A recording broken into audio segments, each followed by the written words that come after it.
I cried at school drop off this morning. Not because something went wrong, but actually because someone finally said the thing I'd been carrying for about 6 years. A few weeks ago, I had asked Jackson's teacher to fill out one of the forms for his ADHD assessment. And truthfully, I had completely forgotten about it, which feels a little ironic considering the topic of today's episode. So, anyway, after drop off this morning, his teacher walked over to me and said, "Don't worry, it's on my list. I'm going to do it." And I looked at her completely blank and was like, "What's on your list?" Because I genuinely had no idea what she was talking about. She laughed and said, Jackson's ADHD paperwork. And I was like, "Oh, yeah, right, that." And then she did get quiet, and I could see her considering whether to say something else to me. She said, "I see what you're seeing." And I remember looking at her and saying, "You do?" Because if I'm being honest, I wasn't expecting her to. And she said, "Yeah." Then she said something I'll probably never forget. She said, "Honestly, I don't know if the assessment is going to show everything the doctors need because he keeps it together so well at school, but I do see it." And then she paused. "I worry about him sometimes," she said. "I wonder if he's absolutely losing it at home." And I laughed, not because it was funny, but because it was true. And I said, "Honestly, yes, there are days that absolutely he loses it at home." And that was it. That was the moment. That's when I started crying. Jackson's teacher is wonderful. She has been with him through JK and SK, and we're actually nearing the end of our SK journey with her. And I don't know what it's going to be like at a new school. So to have her saying everything that I have been carrying inside of me, it just felt so relieving. I was standing outside the school while kids ran past us and parents headed off to work, and the morning continued like normal for everyone. And meanwhile, I was trying to pull myself together because someone had just confirmed something I'd been carrying for 6 years. Not because she gave us answers, not because she confirmed a diagnosis, because she saw it. And if you've ever carried an invisible concern for someone you love, if you've ever questioned your instincts, if you've ever wondered whether you're imagining something because nobody else seems to see it, then you know exactly why that moment mattered to me. Because here's what I realized: that moment wasn't actually about a teacher, it wasn't about paperwork, and it wasn't even really about an ADHD assessment. It was about being seen. It was about carrying something for years and having someone finally say, "Nope, you're not imagining it. You're not crazy." And today's episode is really about three things. It's about raising a child who experiences the world differently. It's about the guilt we carry as mothers when we can't explain our child's struggles. And it's about what happens when the journey of understanding your child unexpectedly becomes the journey of understanding yourself. Because for 6 years, I've been trying to understand my son. And being truthful, for 36 years, I've been trying to understand myself.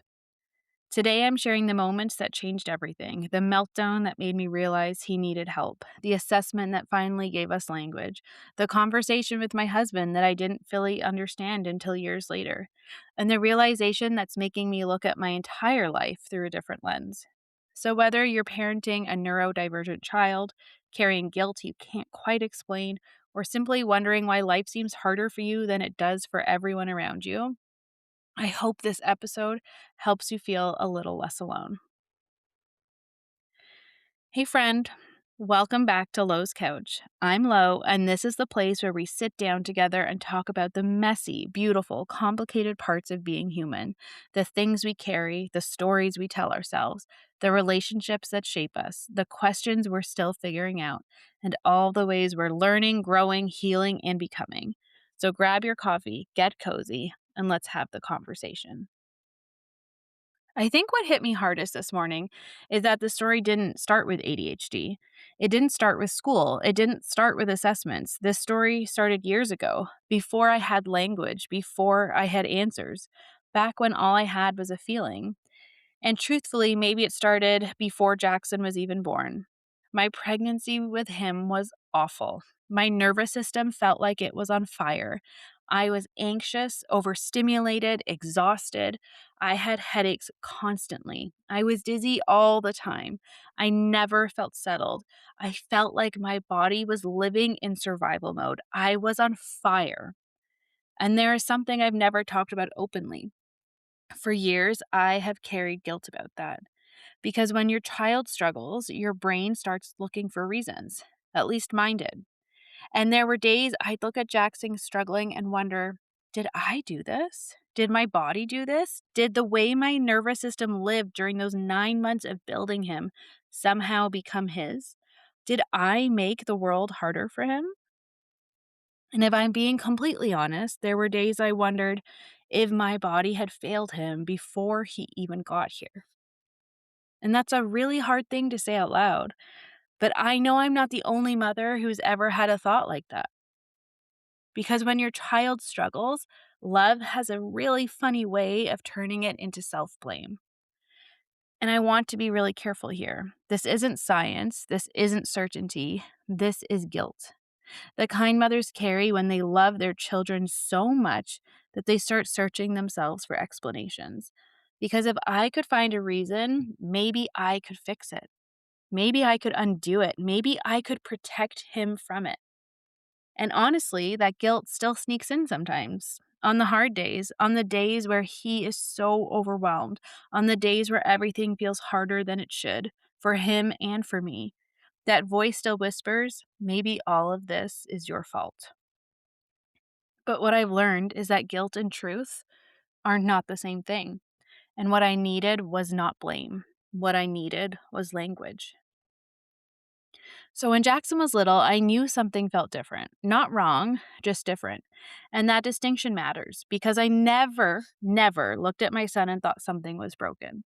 I just knew parenting him felt different than what I was seeing around me and what I knew from my experience as an aunt, as a babysitter, as someone who had been around kids her whole life.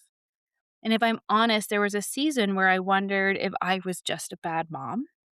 I would look around at other moms and think, how is this so much easier for everyone else? Not Instagram moms, real moms, friends that I loved, women I respected. I would watch them move through everyday life and think, what the heck am I missing? Why does everything feel so intense over here? Why does every outing feel like a military operation? Why do I feel exhausted by things that seem effortless for everyone else? People will call them tantrums. I remember thinking, no, no, I know a tantrum. This is not a tantrum. A tantrum is trying to get something. And meltdown is a nervous system that has completely run out of capacity. And I remember the day I stopped questioning that. We were at Winners, which for those in the States, it's like our Target. It's a worse version of Target. But I was at Winners. Jackson was about 2.5. We told him no to a toy that he wanted, a completely normal parenting moment. And everything, and I mean everything, exploded. He started screaming, not crying, screaming. He started hitting himself, hitting his face. He peed his pants. I honestly think he pooped his pants too. Andrew scooped him up and carried him out of the store. We were on the top level. We had to go down the escalator, and this kid is screaming bloody murder. And we ended up in a Starbucks bathroom because we didn't know where else to go. And if you've ever been in a Starbucks bathroom, which I'm pretty sure everyone here listening probably has, you know how much those walls echo. It is a jail of just cement walls and a toilet. His screams filled this entire room. And I couldn't even pick him up. I couldn't wrap my arms around him. I couldn't comfort him the way I wanted to because I also had my 6-month-old strapped to my chest. But I remember drawing him as close to myself as I could, wanting to comfort him, but also wanting to yell, please stop, because I was so overwhelmed too. And I also remember thinking, and I'm not proud of it, but I remember thinking about everyone outside of that bathroom. Probably thought something terrible was happening inside. But that thing about a meltdown is that you can't simply snap out of it. And I couldn't snap my son out of it. I couldn't. I couldn't do anything. Words were not meeting him, touch was not meeting him. He was hitting himself in an agony because we had said no to a toy, or what I thought was that we had said no to a toy. And if you're feeling and hearing the emotion in my voice, is because it's still so very real to me, that moment. And I don't think I'll ever forget it. He couldn't regulate. He couldn't stop.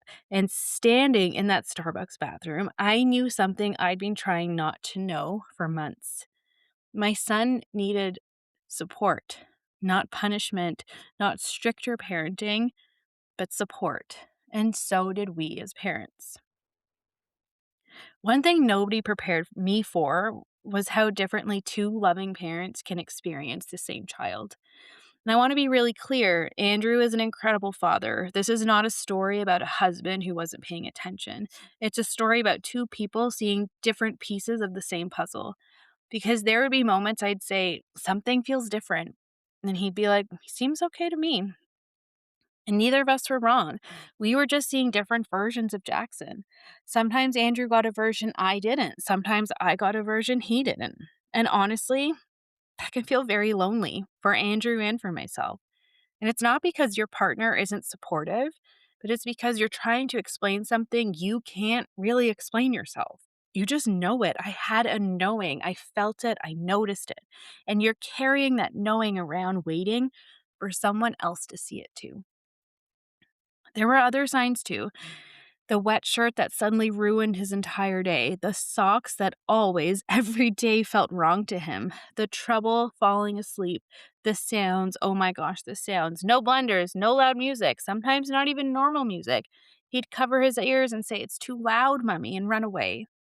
Things that barely registered to me felt enormous to him. Eventually, when he was around 3, we took him to an occupational therapist, and I will never forget that assessment. Andrew and I were answering questions together. It's about 2 hours long if you've never gone through it, just answering question after question. And the OT was talking about sounds, clothing, transition, sleep, emotional regulation. And at one point, Andrew started laughing, not in a mean way whatsoever, in a genuinely surprised way. And he looked at me and said, "Babe, this sounds so much like you." And I laughed too, because truthfully, it did. At that time, I didn't really think much about it. I just kept answering questions about our son. But looking back now, that moment feels very different because maybe he saw something in me before I was ready to see it in myself. A little while later, the OT stopped us and she said, "I'm going to complete the formal assessment, so I have to take this away." But then she looked at us and said, "But I can tell you right now that your son has sensory processing disorder." She didn't need to take it away. She knew, just from us answering the questions. And honestly, I felt relief. I didn't feel devastation. I felt relief because finally I had language. Finally, there was potentially a framework. Finally, someone else saw what I was seeing. And I left that appointment thinking, okay, now I know how to help him. But here's what I've learned: the things that make life harder for Jackson are also the things that make him extraordinary.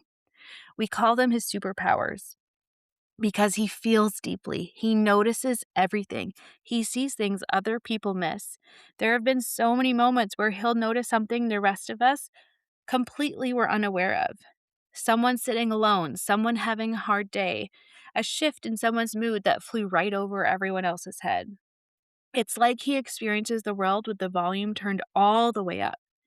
And yes, sometimes for him that is very overwhelming, but sometimes it's also really beautiful. He's incredibly empathetic, incredibly observant, incredibly intelligent.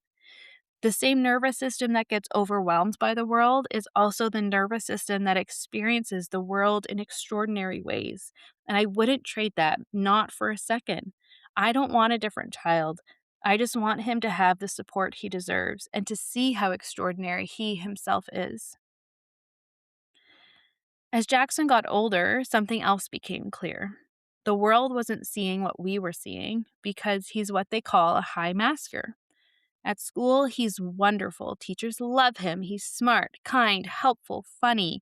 He works incredibly hard to hold it together. And then he comes home and the mask comes off. The tears, the overwhelm, the collapse. There were afternoons where I could see it before he even got to me. I could see it in his shoulders, in his face. I could see how hard he'd worked all day to keep everything together. And I'd find myself mentally preparing before he even reached me. Then one day I heard a phrase that made me feel like someone else had secretly been sitting in the backseat of my life. After school restraint collapse. And I thought, wow, that's it. That is exactly it. Because home is safe. And when you've spent all day managing your nervous system, eventually that effort has to go somewhere. But that also happens to all of us. We go to work, we go to the office, we come home, and we just want to relax. But Jackson's version of relaxing, it was letting out all those feelings he'd been keeping to himself all day. Now Jackson is 6, and we're pursuing an ADHD assessment. And somewhere in the middle of this process, something unexpected happened. I started seeing myself. For 6 years, I've been trying to understand Jackson. For 6 years, I've been asking, how do I make this easier for him? How do I help him? How do I give him what he needs? But if I'm really truthful, I've been asking a version of those same questions about myself for 36 years. Because as I started learning more about ADHD, I started also learning more about ADHD in women, and I couldn't stop thinking, oh my gosh, this sounds very familiar to my everyday life. And I'm not talking about Instagram life. I'm not talking about comparing myself to highlight reels. I'm talking about real life. I have looked at friends and deeply wondered, how does daily life not crush them? How do they keep up? How do they text people back? How do they remember everything? Because there are people I love with my whole entire heart who have been sitting in my text messages for weeks. And I mean, they are my best friends. And those who are listening who are my best friends know exactly what I'm talking about. And I love you guys. And I thank you for still loving me. I don't text back because I don't care, but because my brain turns a 30-second task into a mountain, even if it's a mountain that is made out of love. And every day I tell myself, text them back, Lauren, text them back, text them back. And somehow days pass, then weeks, and then comes the guilt, and then the shame, and then the story that maybe I'm lazy or flaky, or I'm actually a really bad friend or bad at being an adult. And what if none of that is true? What if I'm not lazy? What if I'm not flaky? What if I'm not bad at being an adult? What if I've spent 36 years judging myself for things I just didn't understand about myself? What if I've spent decades trying to force myself to function in ways my brain just simply doesn't? What if I have spent 36 years wondering what's wrong with me when there was never anything wrong with me at all? What if the problem was never that I wasn't trying hard enough? What if I've been trying harder than I realized this entire time? And one question keeps coming back. What if I wasn't failing? What if I was working twice as hard and never knew it? What if I also had superpowers? That question cracked me open. Because when I look at Jackson, I don't just see a 6-year-old boy. I see someone I love more than life itself. And I know what it feels like to spend years wondering why things seem harder for you than they do for everyone else. I know what it's like to think you're the problem. I know what it's like to carry shame for things you can't explain. And maybe that's why this matters so much to me. Maybe that's why I've fought so hard for answers for him. Not because I want to change him, not at all. Not because I want to fix him. Absolutely not. Because I don't want him spending 36 years wondering what's wrong with him when there was never anything wrong with him in the first place. For years, I thought noticing was the problem. That I worried too much, thought too much, felt too much. But maybe noticing isn't the problem. Maybe noticing is the gift. You're not failing. You're paying attention.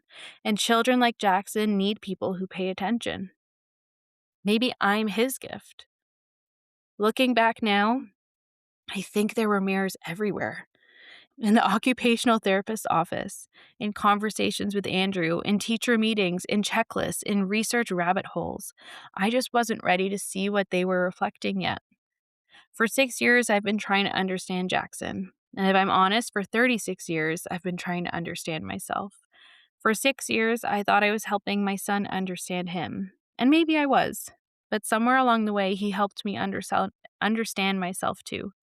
And maybe that's the question I'm sitting with now. What if the thing you've spent years criticizing yourself for isn't actually a flaw? What if it's something you simply haven't understood yet? What if the story you've been telling yourself isn't the whole story? What if you've been carrying shame for something that actually deserves compassion? He needed the assessment, but I'm telling you, I needed the mirror. And that's what I want to leave you with today. Pay attention to what and who is acting as a mirror in your life. Because sometimes the thing we're trying hardest to understand is actually trying to teach us something about ourselves. If nobody has told you this lately, I see you. You're not too much. You're not failing. You're paying attention. And you are deeply loved. So I will see you next week on the couch. Thank you so much for sitting with me.